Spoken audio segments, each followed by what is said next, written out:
on TV. Yeah. I think the time it took to be awarded will probably tell you that I think it was harsh, honest, to be honest. I think he catches his movement. It's a functional movement. He's coming round. It obviously touches his hand, but it certainly wasn't intentional. And no, that was a huge disappointment for us in a game that we were well in. It didn't actually stop the flight of the ball. Even though it actually touched his fingers, it didn't divert the ball at all. No, but listen, we've seen it all season, some of the decisions, and it's part of the luck that's gone against us. We've had quite a few, we've had West Ham where centre half sort of arms the ball into the goal, but it cost us late on, and we had 1 point instead of 3 in that game. So yeah, it's happened to us, a number of times over the course of the season, but yeah, hugely frustrating. Brendan, how is that clear and obvious when there's an incident in another game across town today, Chelsea-Newcastle, that doesn't even get referred to VAR? Yeah, I haven't seen that, Mike, but it's obviously, I think we've seen a lot of decisions, and listen, I don't like to go on about the referees. I'm not one. The guys will tell you, I know it's a really difficult job and I try to respect what they have to do, but there is a lot of inconsistency in it, and some of the decisions are, of course, going to end up costing you. Brendan, you've been doing it all season, obviously playing Thursday, Sunday, but as the season wears on, does that become harder to manage? And you see that maybe with your team selection today, was that the thinking behind it? Yeah, very much so. Physically it's tough for us, but having had so many players out throughout the season,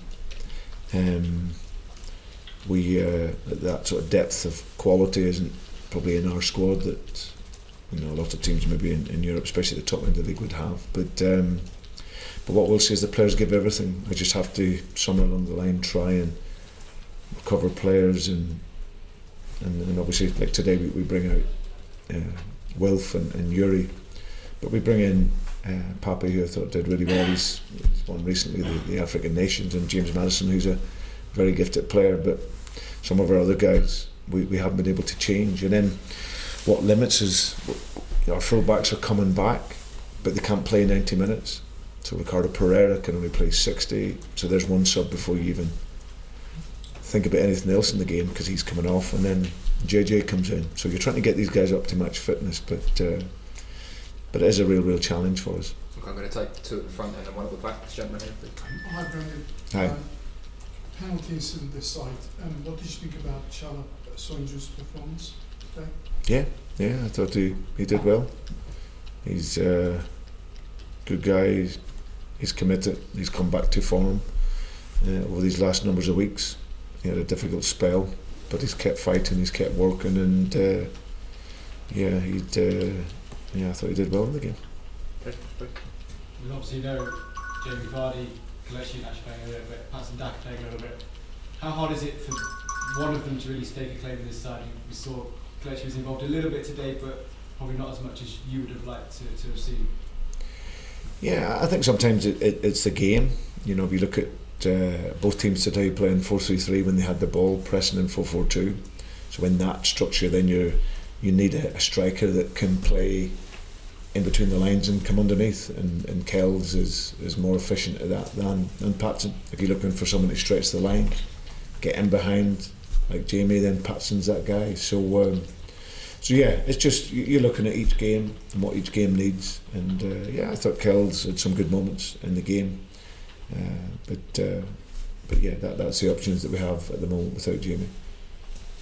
Hi Brendan, at the back. Can I just ask you for your thoughts on Aaron Ramsdale? He seems like playing against you. It looked like you'd scored against him again today. Your arms are up, and then you're faced with almost like you're surprised that the ball didn't go in. Yeah. For me, he's the best English keeper at the moment. I think he's top.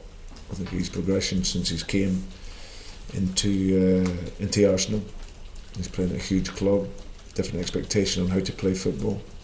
I think he's dealt with that really well, and he looks like he's grown into the club here. He's playing now with a calmness.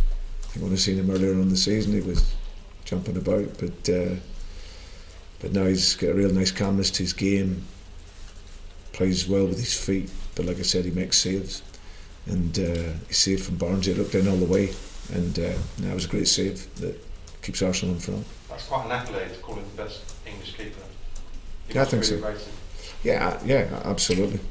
I observing and watching and seeing the level of his game. You know, he's obviously got one game a week as well, so he can really work on it and train. But that's a huge credit to him and the work that he's been doing. That he looks outstanding goalkeeper, making saves, and very importantly, the highest level. You have to be able to have comfort with the ball, and he's very good with his feet. Okay, Rob, please. Hi, Ron. Hi, Rob. Friday I was asking how you were going to get James Maddison in this side, in that system. You seemed to change it just before you had a really great spell of about 20-25 minutes where you were on top in the game. So what was the change in his role? It didn't change whatsoever. Did it change? Because he seemed to be playing more advanced until then, and then he was playing as an 8. No, that's where he was playing. That's where he was playing. I think. It looked like he was starting up centrally alongside. No, that's when he was pressing.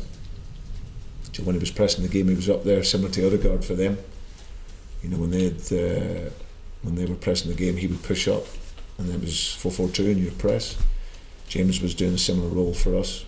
He just maybe started to run a bit more and come back. But then when he had the ball, the idea was to come drop down into that 8 position. So without being clever, that was what it was, Rob. So but it didn't change. Okay. Okay, last one then. Thanks. Brendan, I just wanted to ask about Keenan Dewsbury Hall. Some good moments shown by him from the youngster, especially in the moments in the second half where it looked like your side were beginning to regain some control of the game. What do you make of his performance and his potential in this Leicester side? Yeah, I think he's got big potential. I think it's just time and experience. He's playing game after game. You know, he's got an incredible physicality, and with experience, he's only going to get better. You know, I thought that side was a real threat for us in the first half.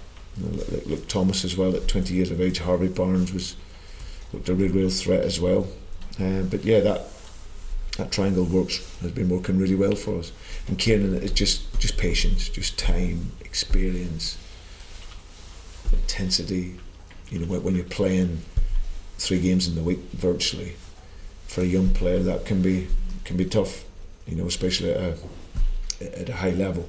But he's only going to improve and get better, and I think you'll see those improvements over these next 2 or 3 years.